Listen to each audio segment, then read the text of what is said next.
Assalamualaikum warahmatullahi wabarakatuh. Waalaikumsalam warahmatullahi wabarakatuh. Bismillahi walhamdulillah. Wassalatu wassalamu ala sayyidina Rasulillah wa ala alihi wa sahbihi wa man tabi'ahu wa wala. Amma ba'du, subhanaka la ilma lana illa ma 'allamtana innaka antal alimul hakim. La hawla wa la quwwata illa billahil aliyyil azim. Saudara-saudara kaum muslimin rahimakumullah, sebagai agama sempurna, Islam memberikan bimbingan kepada manusia sejak ia berpribadi, berumah tangga, bertetangga, bermasyarakat, sampai kepada berbangsa dan bernegara.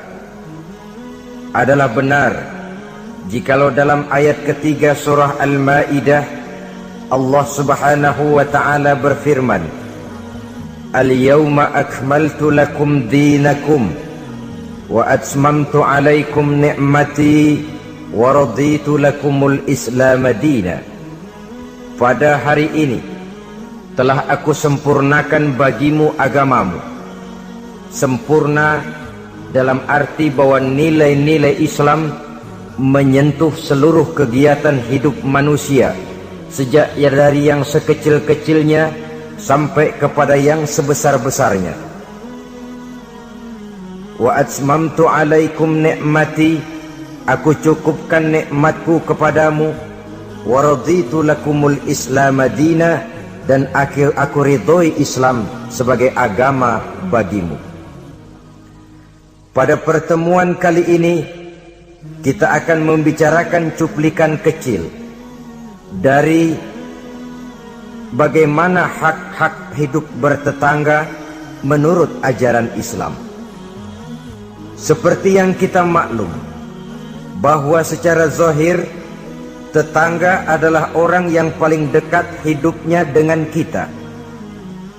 Apalagi jikalau kita adalah perantau, walaupun hakikatnya seluruh manusia di permukaan bumi ini adalah perantau. Tapi perantau dalam artian kita jauh dari kampung halaman tempat di mana kita dilahirkan, jauh dari ayah bunda, keluarga, sanak famili, dan handai tolan. Tidak selamanya hidup ini berjalan mulus.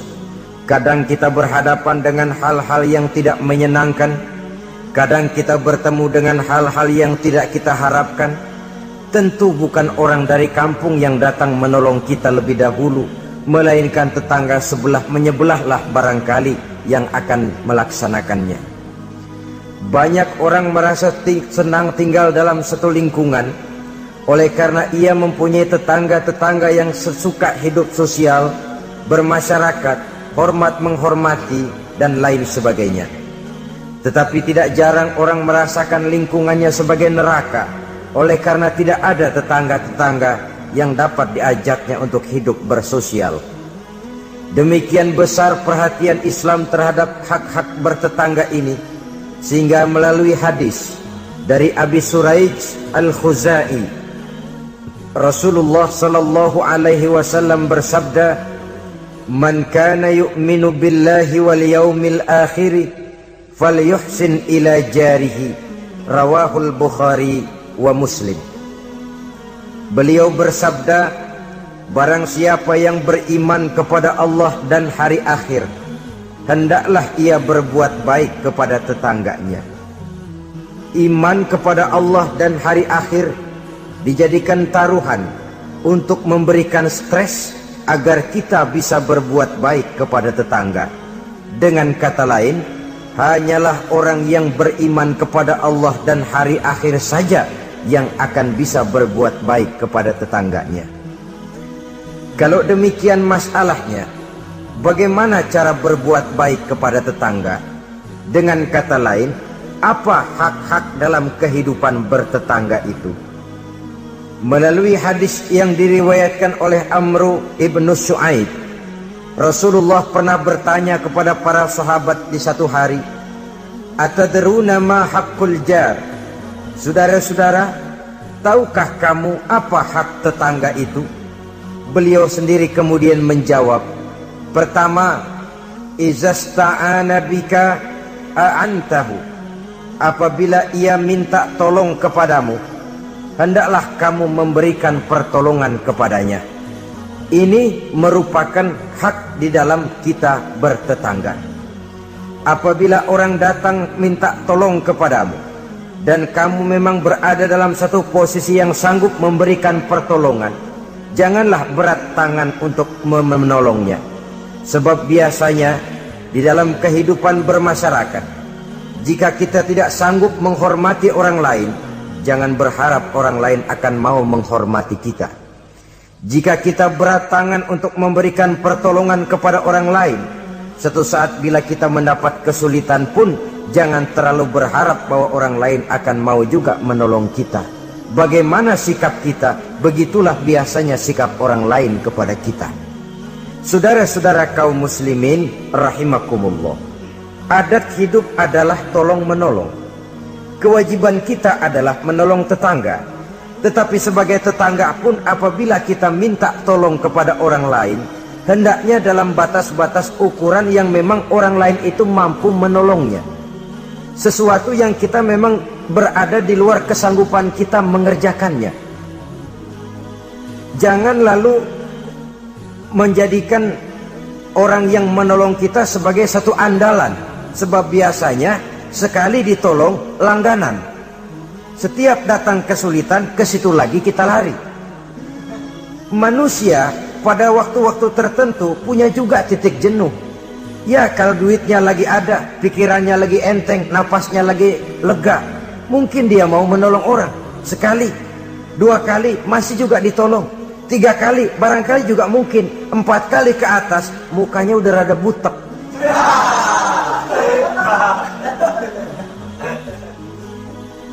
Saudara-saudara, oleh karenanya, walaupun adat hidup adalah memang tolong menolong, tolong menolong itu artinya kan take and give, saling memberi, saling menerima. Ada saatnya kita memberi, ada saatnya juga kita menerima. Tapi yang diajarkan oleh agama memang yadul ulia khairun min yadis sufla, seperti kata Nabi. Tangan di atas lebih baik daripada tangan di bawah. Artinya yang menolong posisinya lebih baik daripada orang yang meminta pertolongan. Tapi biasanya kita umumnya lebih demen minta tolong daripada nolongin. Bahkan sesuatu yang kita mampu pun, kalau masih ada yang mau nolongin, masih kita andelin tuh orang. Ya lu aja dah, lu aja. Padahal kita bisa. Akhirnya terdidik kita untuk manja, kehilangan kepercayaan kepada kemampuan diri sendiri. Saudara-saudara, jadi walaupun adat hidup adalah tolong menolong, tetapi jangan lalu mengandalkan sehingga kita tidak mau mengeluarkan kemampuan yang maksimal untuk melakukan usaha terhadap sesuatu yang memang kita masih mampu untuk mengusahakannya. Ini yang pertama. Yang kedua kata Nabi, wa izastan soroka nasortahu. Apabila ia meminta bantuan kepadamu, maka bantulah. Ada perbedaan antara ista'ana dengan istansoro. Ista'ana biasanya pertolongan dalam bentuk moral. Istansoro pertolongan bantuan dalam bentuk material. Menolong dengan membantu. Membantu kelihatannya lebih real, lebih nyata. Menolong bisa secara moral. Keduanya diajarkan oleh agama. Orang yang datang minta tolong kepadamu, tolong dia. Orang yang datang meminta bantuan kepadamu dan kamu ada kemampuan untuk itu, bantu dia. Allah akan selalu menolong seorang hamba selama hamba itu masih mau menolong saudaranya. Allah selalu akan membantu seorang hamba selama hamba itu masih mau membantu saudaranya. Sehingga dengan demikian, orang yang kita tolong mungkin dia tidak bisa memberikan balasan kepada kita. Orang yang kita bantu barangkali juga tidak bisa memberikan balasan kepada kita. Allah yang akan memberikan balasan melalui jalan lain yang tidak pernah kita sangka-sangka barang sedikit pun. Termasuk jenis yang min haitsu la yahtasib. Termasuk jenis yang tidak kita perkirakan sebelumnya dari mana datangnya. Bahwa pertolongan kita kepada orang lain akan meluaskan jalan usaha kita. Bantuan kita kepada orang lain akan melancarkan rezeki kita sendiri. Tidak ada orang jatuh miskin karena rajin membantu orang lain. Tidak ada orang jatuh bangkrut karena murah tangan rajin sedekah. Wah, dulunya dia kaya banget Pak, cuman kerajinan sedekah bangkrut sekarang. Tidak ada. Belum pernah ada terjadi itu. Bukan bakhil yang menyebabkan orang jadi kaya, bukan sikap pemurah yang menyebabkan orang jatuh miskin. Malahan saudara-saudara, kaya itu kan ada dua macam tuh. Ada kaya majazi, ada kaya hakiki. Yang dinamakan kaya majazi, orang yang banyak hartanya tapi miskin hatinya. Sebenarnya hidupnya cukup, tapi dia masih selalu merasa kurang, maka dia tidak pernah cukup. Duitnya banyak, tapi perasaannya selalu miskin, maka dia miskin terus. Duitnya 1 juta, hilang 1.000, yang 1.000 dia pikirin, botak palanya.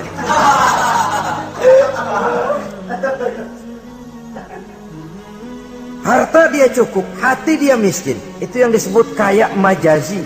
Cuma kaya dalam arti kulit luarnya saja. Bahkan kadang-kadang dia sendiri tidak bisa menikmati kekayaannya.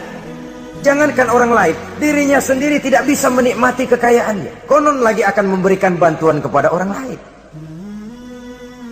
Duitnya banyak, nah saban sari makan sama pala gesek mulu.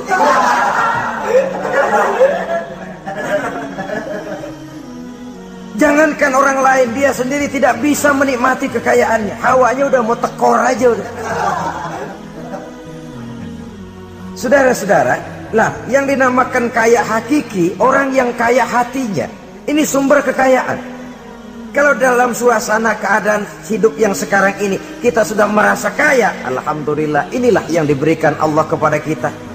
Miskin saya? Enggak, di bawah saya masih banyak orang yang lebih miskin lagi. Susah saya? Tidak, di bawah saya masih banyak orang yang lebih susah dari saya. Tidak punya duit saya, oh orang lain yang lebih tidak punya duit lagi dari saya masih lebih banyak. Orang yang kaya hakiki. Dari sini kekayaan berangkat, dari sini kekayaan dimulai. Oleh karena itu, biarin duit kita banyak asal hati kita kaya, nggak apa-apa.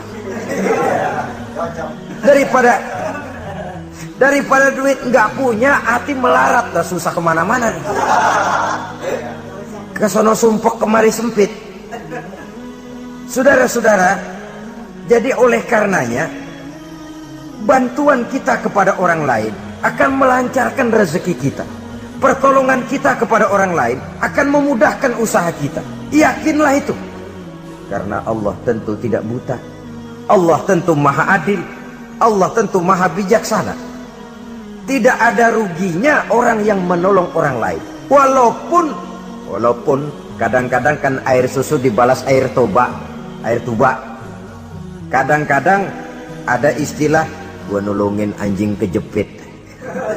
Susah ditolongin, begitu senang nginjek.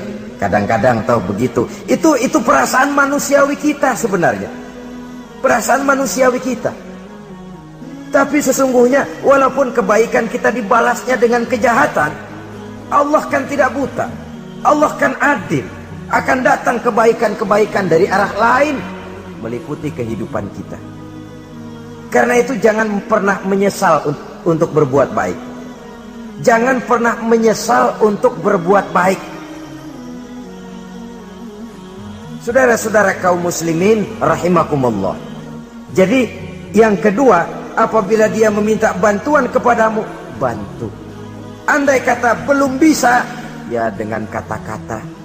Kata-kata itu juga sudah meringankan kesulitan orang. Kadang-kadang sudah membantu enggak, ngomong enggak enak lagi. Ini namanya orang udah jatuh kita tibanin ember.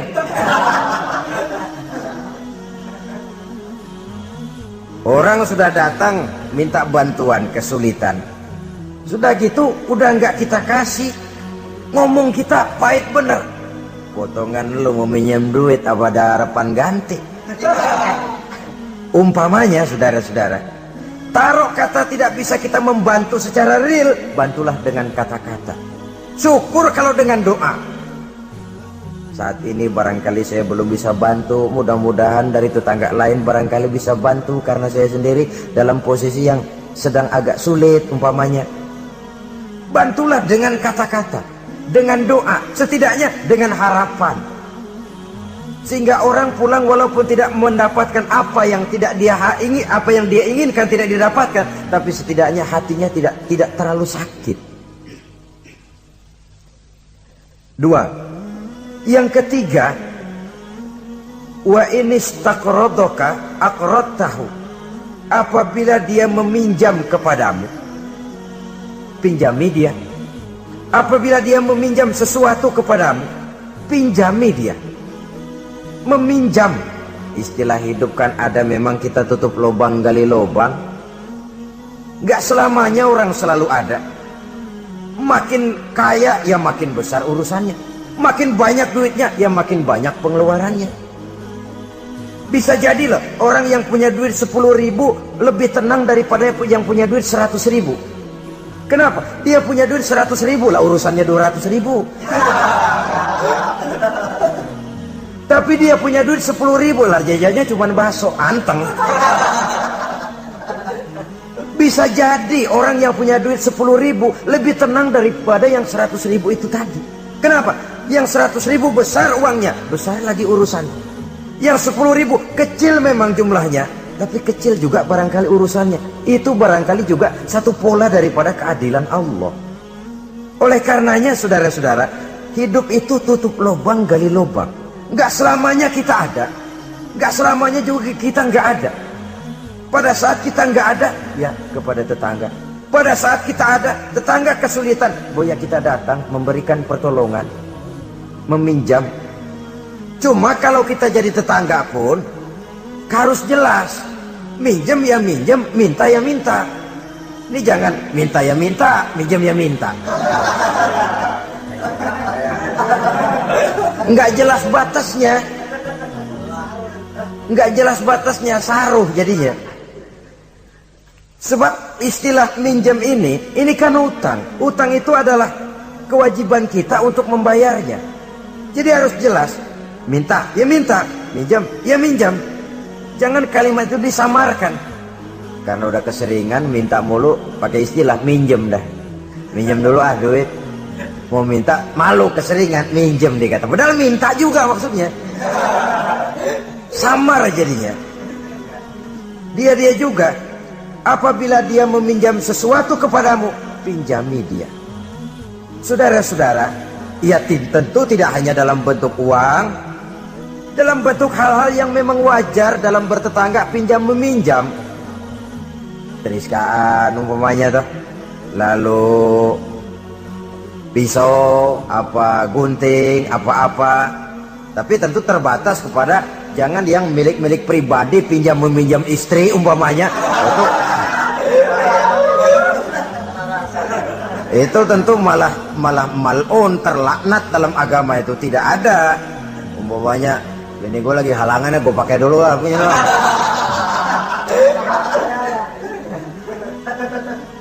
Apabila dia meminjam sesuatu kepadamu yang kamu ada, punya, pinjami dia.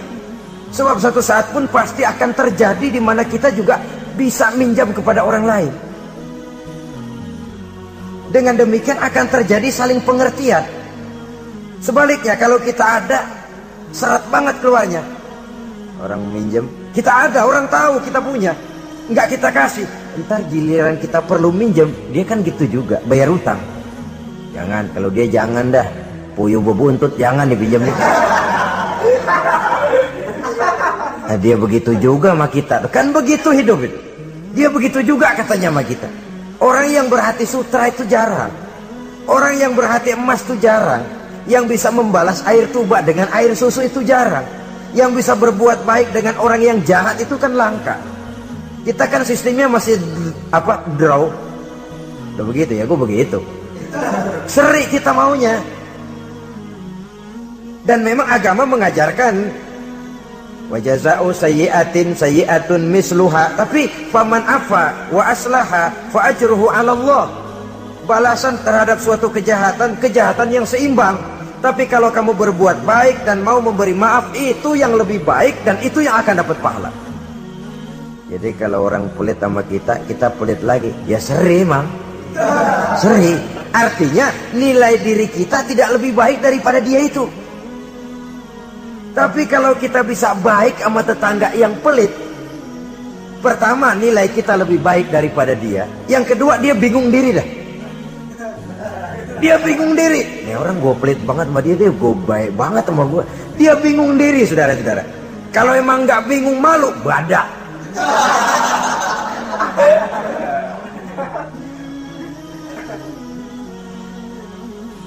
Berbuat baik kepada orang yang tidak baik kepada kita. Bersilaturahmi dengan orang yang marah sama kita. Wah, itu ajaran terpuji sekali. Memberi orang yang mencegah kita. Bersilaturahmi dengan orang yang memutuskan hubungan dengan kita. Kita sih tahu dia marah banget sama kita, cuman kita pura-pura nggak tahu aja. Kita anggap dia nggak marah sama kita. Ketemu tetap assalamualaikum, mau kemana? Perkara dia mau nyaut apa enggak itu bukan soal. Tapi kita sudah menunjukkan nilai bahwa kita lebih baik dari dia. Aku nanya kok sama kau, aku lebih baik dari kau. Tapi itu jangan lalu timbul. Jangan lalu timbul perasaan tuh kan, gua kan, tuh ya.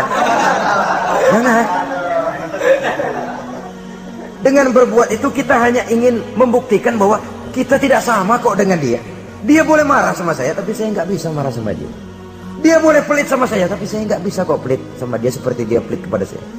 Dia boleh memutuskan silaturahmi dengan saya, tapi saya nggak bisa kok begitu.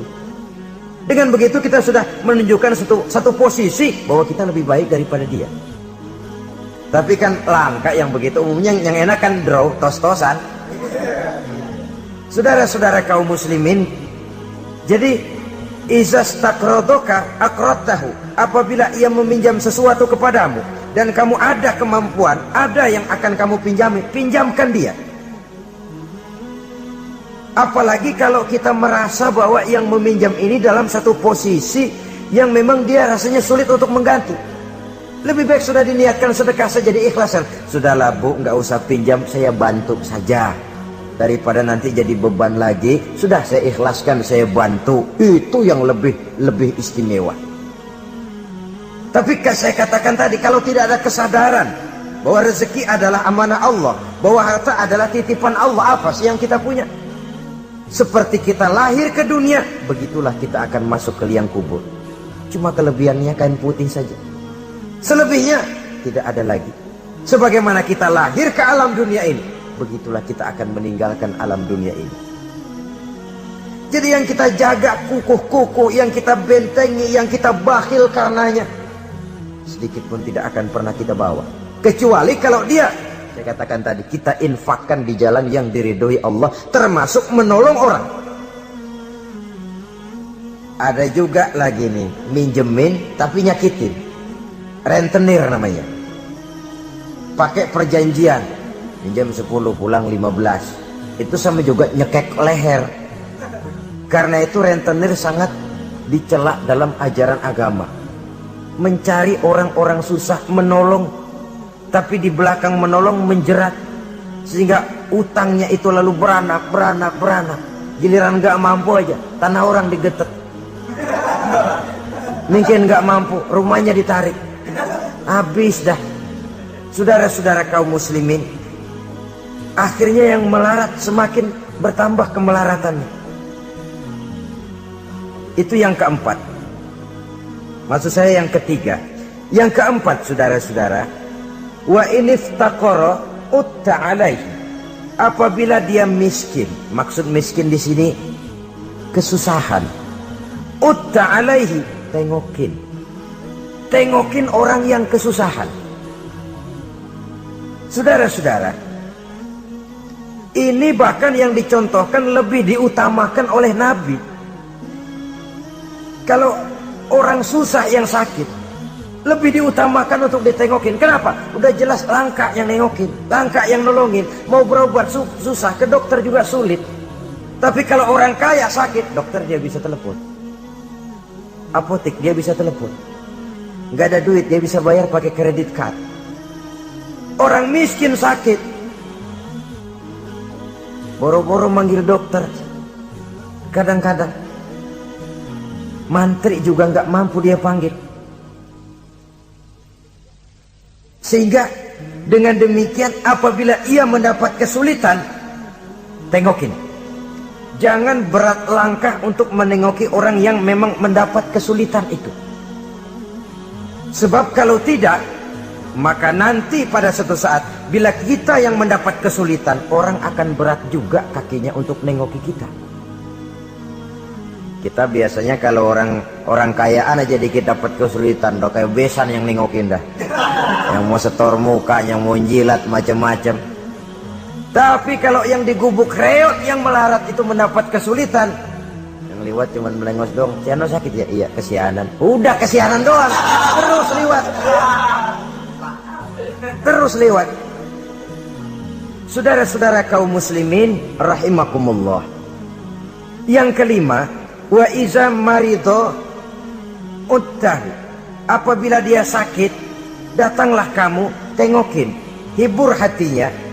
Kalau perlu bantu, berikan obat, setidaknya dengan ucapan dan doa yang bisa meringankan sakitnya itu. Sebab ini kalau orang sakit ditengokin, itu kesannya itu mendalam sekali. Bukankah itu Quraisy yang ngeludahi Nabi masuk Islam? Oleh karena pada waktu sakit dia, Nabi yang nengokin. Tiap Nabi lewat ke masjid diludahin. Begitu itu orang sakit, Nabi pertama yang nengokin. Apa yang terkesan? Ya Muhammad, bukan main akhlakmu. Tiap hari kamu lewat saya ludahin. Sekarang begitu saya sakit, seorang pun belum datang nengokin saya. Kamu lebih dulu nengokin. Akhlakmu Muhammad. Mulai hari ini saksikan. Asyhadu an la ilaha illallah wa asyhadu annaka ya Muhammad Rasulullah. Masuk Islam. Kalau kita sakit ditengokin orang, rasanya udah jadi obat tuh tengokan. Dan akan kita kenang, kita ingat. Iya dulu waktu saya sakit, dia datang. Dalam kondisi dimana kita prihatin, pertolongan orang biasanya, kebaikan orang sangat tidak mudah kita lupakan. Dan ini akan berakibat kita merasa berhutang budi. Dan kata orang, hutang emas bisa dibayar, hutang budi dibawa mati. Saudara-saudara kaum muslimin, jadi oleh karenanya apabila dia sakit, tengoki, jenguki. Kalau perlu, berikan bantuan sesuai dengan kemampuan yang ada pada diri kita. Yang keenam, saudara, yang merupakan hak bertetangga, wa iza mata tabi'ta janazatahu. Apabila ia meninggal dunia, iringi jenazahnya sampai ke liang kuburnya. Dan ini sudah kita bicarakan pada pertemuan tentang hak-hak muslim beberapa waktu yang lalu. Yang ketujuh, hak bertetangga, wa in asabahu khairun hanna'tahu. Apabila ia mendapat kebaikan, hendaknya engkau ikut bersukacita. Senang kalau tetangga lagi senang. Merasa suka kalau tetangga dapat nikmat. Alhamdulillah ya, tetangga kita udah bisa beli TV berwarna. Mudah-mudahan kita bisa numpang nonton. Alhamdulillah. Jangan lantas sakit hati. Gile udah beli TV berwarna, merah tuyul berapa biji nih?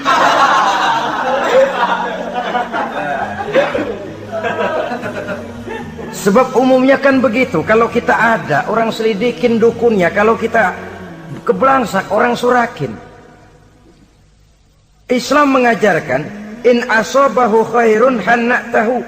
Kalau tetanggamu mendapat kebaikan, hendaknya engkau ikut bertahniah, ikut bersukacita, ikut gembira. Syukur, alhamdulillah dia mampu. Syukur dia bisa, syukur dia mampu. Dan itu memang berat.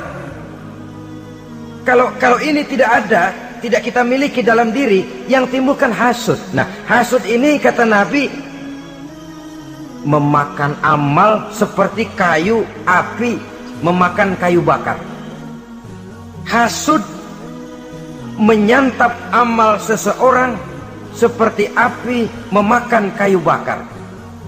Kita sangka sembahyang kita udah cakep bener, tapi punya sifat hasud. maka nilai sholat kita itu bisa dimakan oleh sifat hasud tadi. Kita sangka puasa kita udah cakep banget, tapi hati berbulu hasud. Kalau orang Betawi bilang berak, nggak ada demen-demennya sama orang. Ada orang dapat nikmat timbul hasudnya. Hasud itu akan menggeragoti amal seseorang, kata Nabi, seperti api memakan kayu bakar. Api kalau makan kayu bakar kan cepat sekali, kretek habis. Begitu cepatnya hasud memakan amal seseorang. Jadi kita yang sudah rajin sholat, kita yang sudah tekun puasa, kita yang sudah rajin baca Quran, tahajud di waktu malam, jangan dulu lalai, jangan dulu sombong. Siapa tahu hati ini masih bersarang penyakit hasud. Tidak senang lihat orang lain dapat nikmat. Sempit hati kita ngelihat orang lain bahagia. Saudara-saudara kaum muslimin rahimakumullah, alangkah mulianya ajaran Islam. Tetanggamu dapat kebaikan, kau ikutlah bersuka cita, kau ikutlah gembira, kau ikutlah bahagia. Kenapa? Kita umat Islam, jangankan bertetangga kepada sesama muslim, kepada yang non muslim saja hak bertetangga itu ada, apalagi kepada yang sesama muslim. Satu badan, apabila yang satu sakit, yang lain akan ikut merasakan sakit. Sering dicontohkan, badan kita, saudara jalan tengah malam, asik jalan, jempol kesandung akar nangka, beletak. Kontan begitu ibu jari tersandung, darah keluar, mulut bilang aduh, pala ikut pusing, mata nangis. Nggak usah pakai nunggu undangan. Nggak ada ibu jari tersandung, mulut bilang sama mata, nangis lu, mata sakit nih.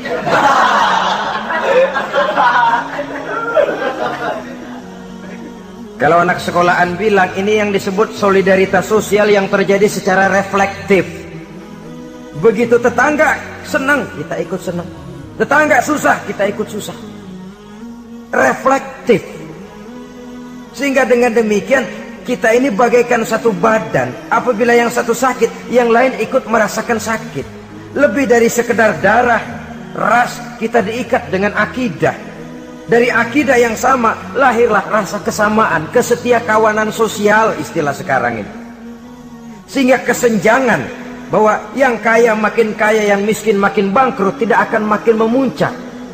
Ya memang bahwa penduduk dunia selalu ada yang miskin, ada yang kaya, itu nature, sunnatullah, emang dari sononya udah begitu.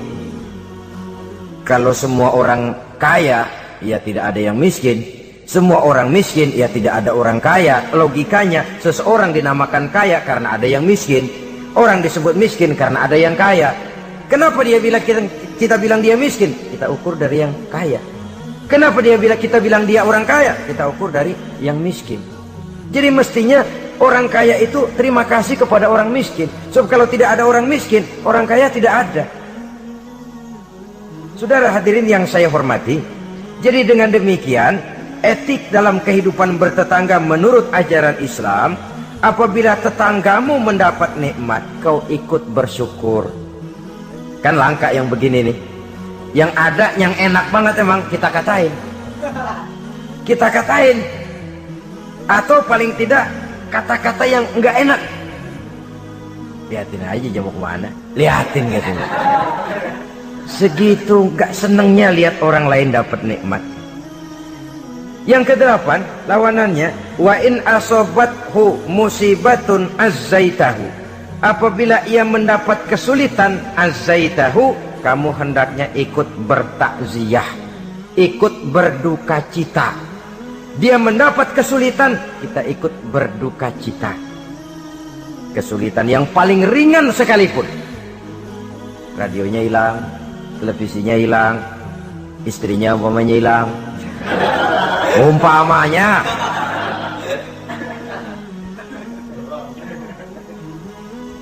Kesulitan yang menimpa dia kita rasakan juga. Sebagaimana kalau kesulitan itu datang menimpa kita. Kan ukurannya begitu. Kalau saya kena begitu enak enggak ya? Enggak enak. Dia juga begitu, maka saya harus ikut seperasaan dengan dia. Ada kesetiakawanan itu.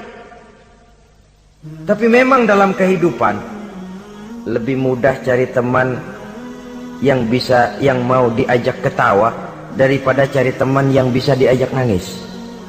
Sehingga kata seorang penyair, in zada mali kullun nasi khulani wa in qalla mali fala khillun yusahibuni.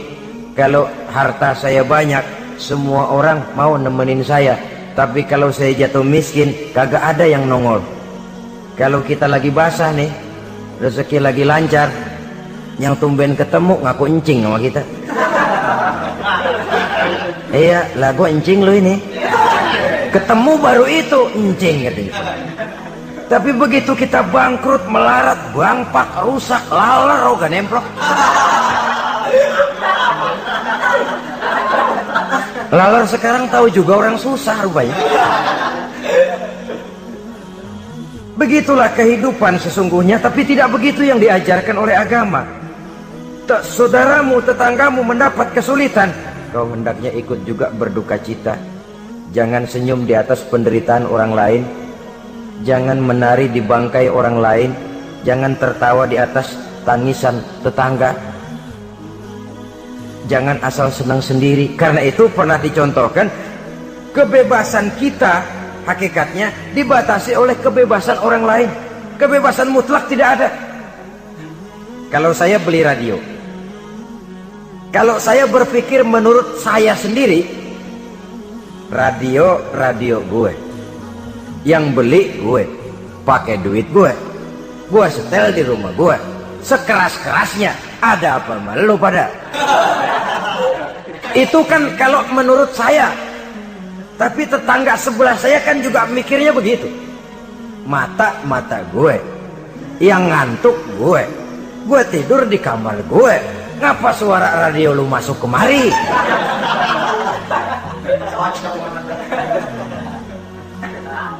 Jadi pada saat itu kalau demikian, kebebasan saya nyetel radio dibatasi oleh kebebasan tetangga saya yang mau tidur. Ini yang disebut hurriyatul mar'i mahdudatun bi hurriyati ghairihi. Kebebasan seseorang dibatasi oleh kebebasan orang lainnya. Kebebasan dalam arti mutlak tidak ada hakikatnya. Betapapun saya senang wayang golek, senang bukan main. Tapi kalau sudah jam 3, tangga saya sebelah mau tidur dengan aman tanpa perlu harus diganggu. Kalau begitu, cukuplah saya dengar saja karena saya senang. Tetangga saya belum tentu senang juga dengan wayang golek. Jangan cuma memperturutkan kesenangan. Oh, pokoknya emang saya hobi banget wayang golek, masa bodoh jam 3 kayak setel habis dah masih aya nama gening udah.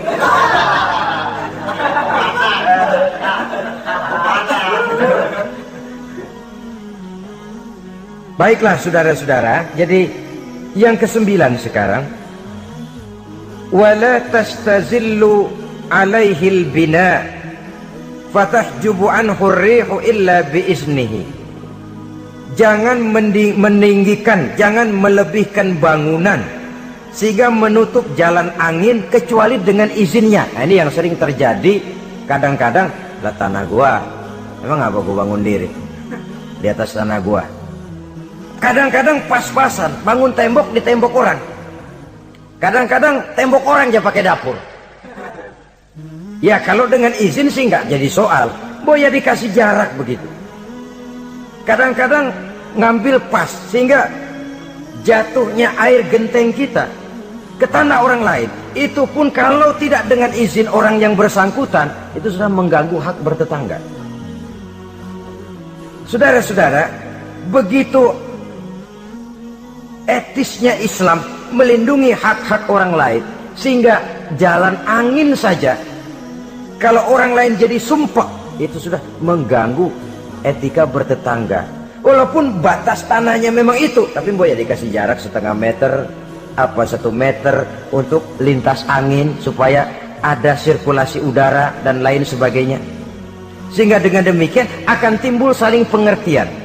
Dan kalau sudah ada saling timbul pengertian, maka kenikmatan bertetangga itu ada. Nah, lebih celaka lagi kalau nanti jor-jorannya jor-joran bangun-bangunan. Lu bangun 2 tingkat, gua 3 ntar. Yang sebelahnya 4, yang sebelahnya 6. Kalau sudah begitu, apalagi motifnya untuk menunjukkan bahwa saya lebih hebat dari tetangga sebelah, kita akan terjebak kepada alhaakumut takatsur hatta zurtumul maqabir. Lalai oleh karena berlomba memperbanyak itu saja. Kebanggaan materi, kebanggaan terhadap sesuatu yang kalau kita kembali menghadap Allah tidak akan pernah kita bawa. Itu yang kita agulkan. Kebun saya, mobil saya, tanah saya, pabrik saya. Tidakkah juga dia bertanya, kalau saya mati, apa yang akan saya bawa? Pabrik itu, kebun itu, peternakan itu akan ikutkah bersama saya ke liang lahat? Kebanggaan material, karena itu sering melahirkan status sosial, dikejar-kejar orang. Tapi kebanggaan moral, yaitu bekal yang cukup di saat kembali kita menghadap Allah, memang tidak kelihatan, jadi dia tidak bisa jadi status simbol yang melahirkan kebanggaan.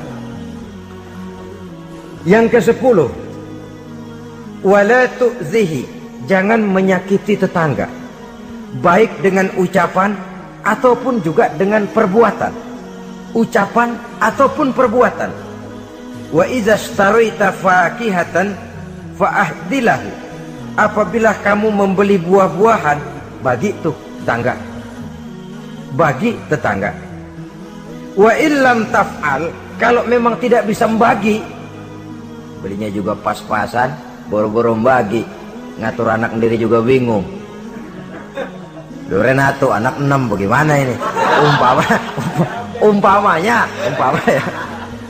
boro-boro bagi untuk jatah anak sendiri kita bingung. Wa illam taf'al, kalau memang kamu tidak bisa bagi, fa adkhil hasirron, jangan demonstratif, bawa ngumpet-ngumpet jalan belakang kek, jangan diteng-teng tuh duren di hidung tetangga.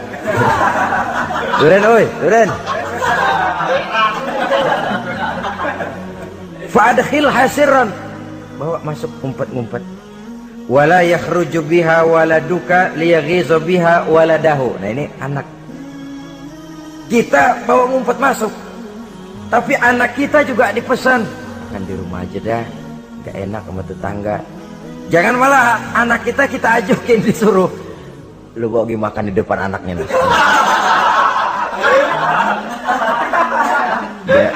biar dia celam-celam gitu. Karena itu tentu akan menyakiti perasaannya. Apalagi kalau dia lihat, ya tetangga kita sih mungkin nggak minta, tapi etisnya kan begitu, etisnya.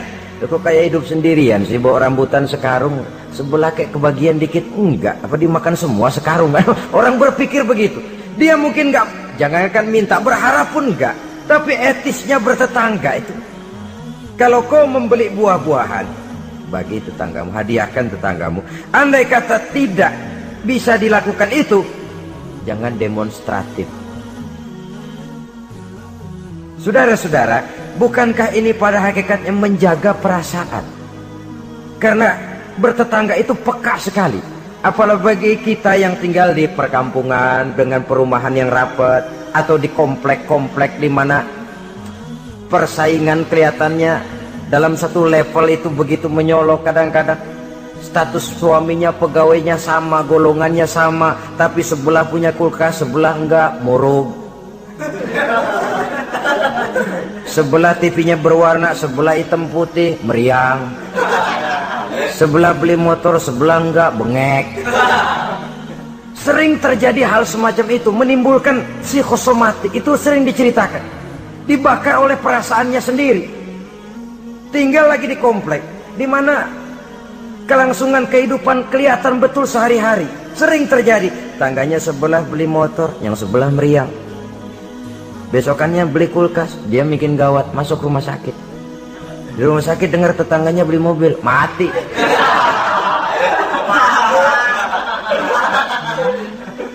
Disiksa oleh perasaannya sendiri, sehingga persaingan itu lalu nanti tidak sehat. Kalau dia nggak bisa, orang dia hasudin. Kalau hasud masih nggak mempan, orang lain dia bakar supaya hasud juga. Nah ini nih celakanya. Sudah dia nggak senang sama seseorang, orang lain dibakar juga untuk tidak senang kepada orang itu. Ini yang marahan pakai ngebon, marahan pakai ngundang, marahan yuk masih ano. Orang lain sudahlah dia sendiri nggak seneng, orang lain diajak juga, dipengaruhi lagi supaya nggak seneng sama orang itu. Nih dajalnya betul ini. Mestinya bahkan etisnya, kalau kita nggak seneng kepada orang, cukup kita. Orang lain malah, oh dia baik kok, baik. Tapi kok kamu, ya saya cuma kebetulan, dia baik kok, silahkan aja. Mestinya malah begitu. Ini yang terbalik tidak. Kita kalau sudah nggak senang sama orang, ngerambat. Jangan deketin dia. Ajak lagi sana, gosok lagi, gosok. Habis orang digosokin, supaya nggak senang juga sama kita. Nah yang digosok kayak batu cincin lagi, mau aja. Batu cincin apa tikus budek tuh, nggak ngerti apa-apa, nggak ngerti urusan junturungan, hayo aja. Saudara-saudara kaum muslimin, begitu perhatian Islam di dalam menjaga perasaan bertetangga. Sampai dalam hal-hal yang kayak begini, jangan melukai perasaan orang. Ini kan kelihatannya sepele, soal kita beli lah, yang beli buah saya, pakai duit saya. Iya, itu perasaan kita. Orang lain tetangga juga belum tentu minta kok, belum tentu juga kepengen. Tapi dari segi etisnya bertetangga, bahwa kita menghormati dia, ada perasaan itu. Yang ke-11, wala tu'zihi bikitari kidrika, jangan juga kamu menyakiti dia, tetanggamu, dengan bau masakanmu. Bau masakan ini yang dimaksud tentu tetangga sebelah kelaparan. Kita udah nggak membantuin ngirimin makanan, baunya doang kita kirimin. Tinggal dia celam-celam, beleweran, tulir. Saudara-saudara, ini juga termasuk demonstratif. Nabi mengajarkan, iza tobahta marokotan fa'aksir ma'aha wa ta'ahad jironaka. Apabila kamu bikin sayur, banyakin kuahnya, bagiin tetanggamu. Tapi jangan ditafsirkan mentah ini hadis. Begitu nyayur, kuah mulu. Tangga semua kebagian ya, cuman air. Ya tidak berarti harus ditafsirkan secara mentah demikian itu, saudara-saudara. Tapi ini ada kaitannya dengan yang ke-11 tadi, bahwa menjaga perasaan bertetangga. Kemudian pertanyaan ini ditutup oleh Nabi, summa qala atadruna ma haqqul jar, sudah tahukah kamu apa hak tetangga itu?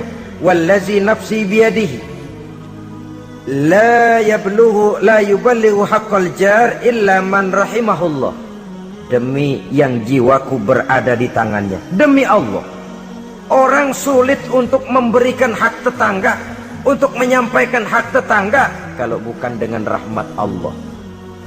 Sebab hanya rahmat Allah itu yang datang di hati kita. Kita bisa menolong orang lain, kita bisa membantu orang lain. Kalau tidak ada rahmat Allah di hati sini, sulit loh, berat nolong orang itu. Kalau tidak ada rahmat Allah di sini, orang lain dapat kesenangan, kita ikut gembira, itu sulit. Kalau tidak ada rahmat Allah di sini, orang lain dapat musibah, kita merasa juga dapat musibah, sulit. Hanya orang yang di hatinya ada rahmat Allah yang punya perasaan seperti itu. Itu Nabi sumpah, wallazi nafsi biyadih, demi Allah yang jiwaku berada di tangannya. Yang bisa menyampaikan hak tetangga hanyalah orang yang memang dapat rahmat dari Allah Subhanahu wa ta'ala. Dia minta tolong, kita tolong. Dia minta bantuan, kita bantu. Dia minjam, kita berikan pinjaman. Dia miskin, kita tengoki. Dia sakit, kita jenguk. Dia meninggal, kita iringi jenazahnya. Dia dapat kebaikan, kita ikut gembira. Dia dapat kesulitan, kita ikut bersedih. Kita yang mendapat nikmat, sedikit kita bagi dia, kita berikan kenikmatan. Kalau bukan rahmat Allah, rasanya sulitlah untuk berbuat seperti itu. Hanya dengan rahmat Allah. Dan oleh karena dengan rahmat Allah, maka rahmat itu tidak diberikan kepada setiap orang. Artinya, walaupun kita setiap orang barangkali tahu tentang hak bertetangga seperti ini, tapi tidak setiap orang bisa menjalani hak-hak bertetangga seperti ini. Saudara-saudara kaum muslimin rahimahullah, akhirnya kita manusia sebagai zon politikan, makhluk sosial, yang memerlukan keberadaan orang lain, kita menyadari tidak seorang pun di antara kita yang sanggup memenuhi keperluan hidup kita secara sendirian. Kita perlu orang lain, sebagaimana orang lain juga memerlukan kita. Oleh karena itu, mengukur orang lain dengan diri sendiri merupakan satu cara untuk menegakkan hak-hak bertetangga. Kalau saya digituin enak nggak? Nggak enak. Orang lain juga begitu. Kalau saya diginiin enak nggak? Enak. Orang lain juga begitu. Apa yang tidak enak terjadi pada diri kita, tentunya akan tidak enak juga jika terjadi pada diri orang lain. Sepanjang itu yang jadi barometer, kita tidak akan merasa benar sendirian. Sebab orang benar itu bagus, tapi merasa benar itu yang jelek. Orang pintar itu baik, tapi merasa pintar itu yang jelek. Sebab tatkala kita merasa bahwa kita benar, sebenarnya bahwa kita paling benar, sebenarnya iblis sudah masuk ke dalam hati kita. Ditumbuhkannya sikap ujub, menganggap remeh orang lain, menganggap enteng orang lain, merasa dihinggapi oleh penyakit superioritas kompleks, kata orang. Merasa dialah yang paling segala-galanya. Dan ini sudah penyakit hati yang juga sangat berbahaya. Karena ujub pun termasuk bisa menghancurkan amalan kita dalam kehidupan ini. Oleh karenanya, maka di dalam hak-hak bertetangga ini, apabila hak ini kita tidak berikan, tentu ada sanksinya.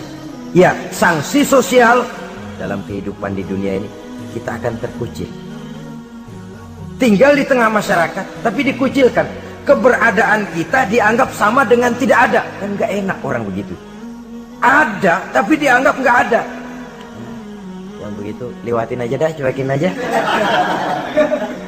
Ada, masih ada, sudah dianggap gak ada. Apalagi udah gak ada beneran, orang lupa banget. Ada, dianggap gak ada. Alangkah ruginya kalau sampai hal itu terjadi pada diri kita. Keberadaan kita, eksistensi kita ini, kalau bisa memberikan warna dan dampak dalam kehidupan, keberadaan kita itu diakui oleh lingkungan. Sehingga dengan demikian kita punya nilai, walaupun itu yang bukan kita cari, tapi nilai itu akan memberikan poin di dalam kehidupan kita di tengah-tengah masyarakat. Jangan lupa, masyarakat punya hukum yang tidak tertulis, tapi kekuatannya lebih kuat dari hukum tertulis. Kejam, sehingga orang bilang sekali arang tercoreng di dahi, selamanya akan selalu dikenang.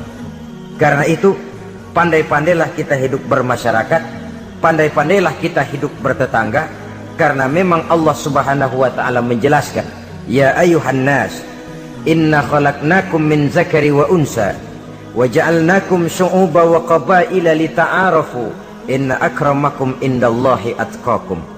Wahai manusia, sesungguhnya telah kami jadikan kamu dari laki-laki dan perempuan. Kami jadikan kamu bersuku-suku dan berbangsa-bangsa, tidak untuk berpecah belah, tidak untuk saling silang, tidak untuk bersengketa, tidak untuk memusuhi dan menumpahkan darah, saling menghina, meremehkan dan mengentengkan orang lain. Tujuan kamu diciptakan dari laki-laki dan perempuan, bersuku-suku dan berbangsa-bangsa, tidak lain lita'arafu, agar kamu saling mengenal satu sama lain. Saling mengenal, bukan saling tidak mengenal. Jangan sampai terjadi tidak mau saling mengenal. Quran memberikan peringatan, tujuan penciptaan laki-laki perempuan, bersuku-suku dan berbangsa-bangsa, tidak lain adalah agar kita satu dengan yang lain saling mengenal. Inna akramakum indallahi atqakum. Yang paling mulia bukan yang rumahnya paling bagus, yang paling mulia bukan yang kendaraannya paling hebat, yang paling mulia bukan yang hartanya paling banyak. Inna akramakum indallahi atqakum. Yang paling mulia di antara kamu dalam pandangan Allah adalah orang yang paling bertakwa kepadanya.